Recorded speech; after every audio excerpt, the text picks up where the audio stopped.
si tu ne le fais pas, personne ne le fera à ta place parce que voilà, qui ne dit mot consent.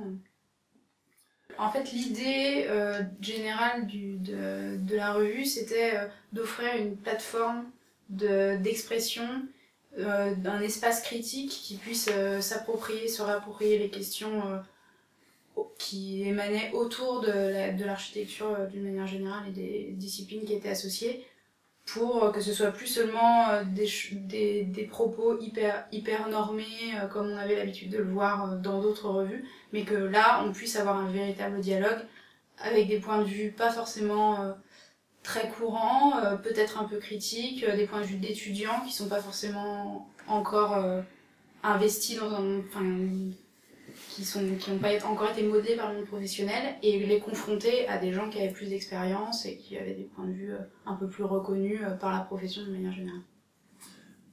Et pourquoi, selon vous, est-il aussi important que les jeunes générations écrivent au sujet de l'architecture et pas uniquement les générations intellectuelles plus âgées qui y font habituellement référence?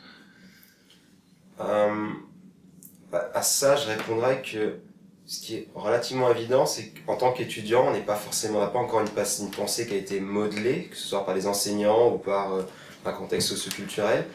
Donc l'intérêt pour que des jeunes générations écrivent, c'était est-ce que leur point de vue peut avoir un intérêt, il en a sans doute un, par rapport à ce point de vue, pas forcément plus évolué, mais plus ancré dans un contexte. C'était vraiment confronter presque à la fois des points de vue naïfs, de gens qui n'ont pas forcément l'habitude de s'exprimer et qui ont la chance à ce moment-là de pouvoir montrer qu'ils ont quelque chose à dire, qu'ils peuvent s'exprimer et qu'ils peuvent, d'une certaine manière, pas forcément critiquer, mais ça reste une revue critique, mais en tout cas, voilà, discuter avec ces autres gens. Et l'intérêt de cette revue et dans le fait d'écrire, c'est qu'à l'école, on a rarement le choix et la chance de pouvoir poser ses idées à plat et de les confronter avec celles des autres. On est souvent dans un rapport presque de subordination, on a des étudiants, des enseignants qui nous apprennent des choses, et au travers de cette revue, c'est un des rares cas où on est capable de mélanger les deux et de mettre les idées à plat autour d'une thématique et de pouvoir en discuter. Et à partir de quel moment vous pensez qu'on peut commencer à parler d'architecture? Est-ce que vous pensez que les étudiants en savent assez? Ou parce que dans ce cas, on pourrait même penser que les néophytes, n'importe qui peut s'exprimer au sujet de l'architecture.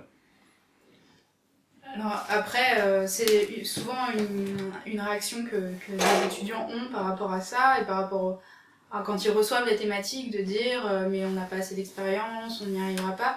Mais je pense que nous, ce qui nous intéresse dans la recherche de contenu, c'est aussi ça, c'est aussi de travailler avec des gens qui ont assez peu d'expérience finalement, et effectivement, il faut avoir commencer à se faire une idée sur l'architecture.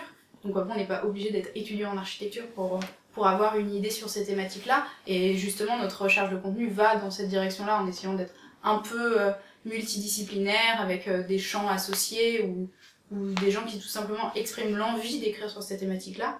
Mais ce qui est intéressant, c'est justement de voir au bout de 2-3 ans d'études, qu'est-ce qu'on peut retirer de l'enseignement qu'on a reçu, parce que finalement, en très peu de temps, on baigne dans le monde de l'architecture, on commence déjà à avoir des opinions.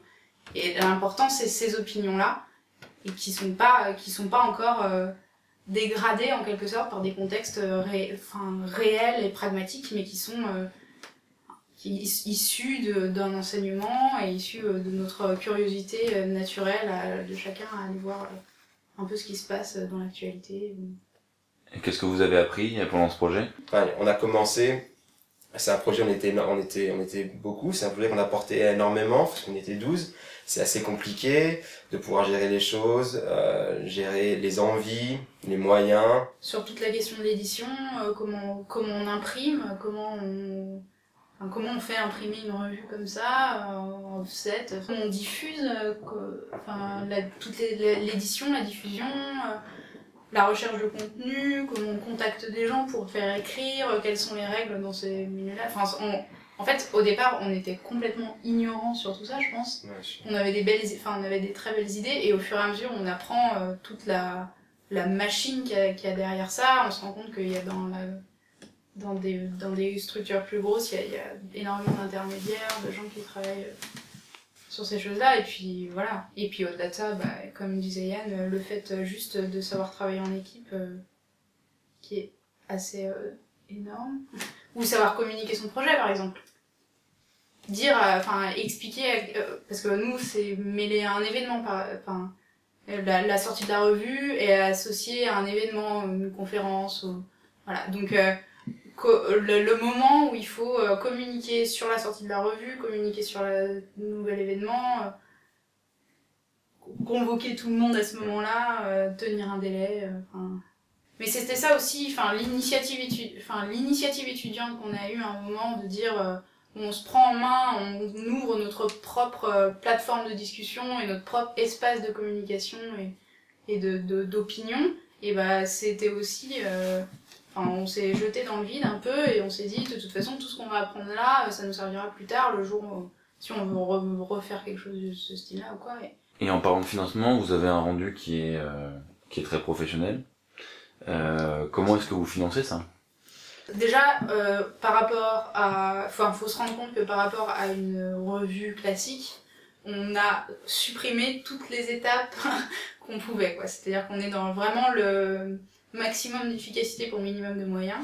Avec, donc on a très très peu d'intermédiaires, on fonctionne sous le principe d'une association, donc on n'a pas de salaire déjà. Mais après, nous, on était quand même très attachés à la question de l'objet. On s'est posé beaucoup la question s'il fallait que ça reste sur une plateforme numérique, mais l'objet de la revue prend son sens une fois qu'il est imprimé, dans notre cas en tout cas, et dans ce qu'on a fait. Donc voilà, donc c'est toujours une recherche. Donc on recherche toujours des partenariats. C'est le nerf de la guerre, de toute manière.